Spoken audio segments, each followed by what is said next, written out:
buang kahak yang keluar tu keras warna putih. Lepas tu pergi x-ray, doktor memang tu cakap CCTV.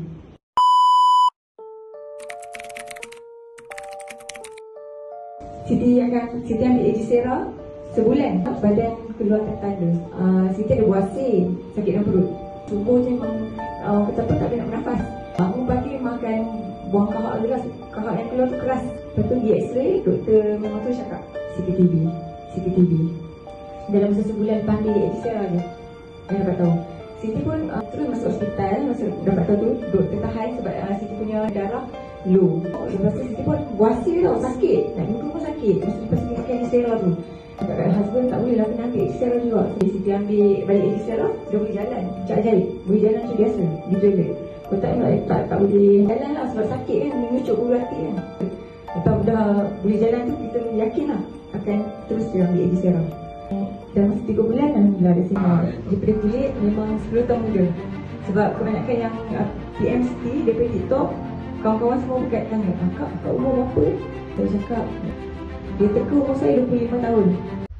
Wait a minute, who are you? Okay, yang PM saya kebanyakan umur 25-28.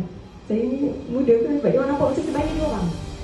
Saya umur 35 tahun. Dia bantu pula dengan skincare. Kita tak boleh harap satu-satu dekat Egisera. Ada setengah orang, dia risau ambil Egisera kena dia pergi exhibition skincare. Tapi ini bukti bahawa Egisera tak ada pun nak reject skincare lain. You can maintain dia punya skincare, tapi rahsia dia nak dapat kulit yang cantik adalah canvas lah. Dalaman kena cantik, lepas tu canvas tu. Saya tak pakai makeup. Pakai makeup lagi. Saya hanya skincare saja. Malas makeup. Sebab tu penting seorang wanita ialah canvas muka yang cantik. Ya, baju kena kelenting tu baru je Egisera.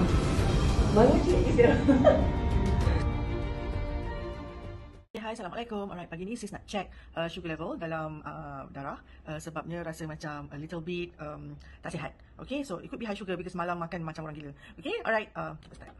First, kita masukkan jarum dia. Okay. Sugar that. Alright, I choose number 1. And then keluarkan the strip. This is the strip. Masukkan macam ni. Okay, so it's ready. Then alcohol bags. Kita koyak dekat sini. Kita koyak. Alright. Okay, so kita just jari ni. Jari ni luka hari tu tau, 3-4 hari lepas. Sekarang dah tengok, sebab makan Egisera, yang tabur Egisera, yang letak lagi Egisera yang dah dicairkan dengan air sikit. Dia pekat-pekat melekit kan, so letak pedih memang pedih, but cepat sangat dia ni. Darah banyak gila ni. Okay, anyway, kita teruskan untuk check sugar level kita. Okay, so alright, bismillahirrahmanirrahim. Okay, tekan, kasih keluar darah. And then, tada. Let's see. 4.7, alhamdulillah. Sebab malam tadi makan Egisera sebelum tidur. 4.7 y'alls. Okay, alhamdulillah. Pagi tadi dah breakfast juga.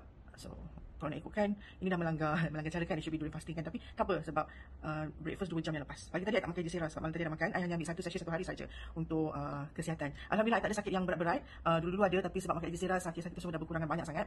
So now I hanya monitor sugar level lah, sebab kalau sugar level tinggi kan dalam darah, itu boleh menjadi macam-macam penyakit yang lain. So this is very important. Okay guys, so this is Kak Hani. Okay, makanlah Egisera untuk you also nak control sugar level dalam badan. Memang Egisera ni rasanya manis, tapi dia manis daripada buah-buahan yang ada dekat dalam Egisera itself. Dia bukannya hydrolyzed sugar. Dia bukannya sugar tiruan, bukan sugar tambahan, tak ada. Dia semua adalah manis yang you rasa tu adalah manis natural daripada mixed berries, daripada white peach. Okay, alright. So jaga kesihatan. Apa-apa pun kesihatan tu sangat penting kan. Alright guys, bye.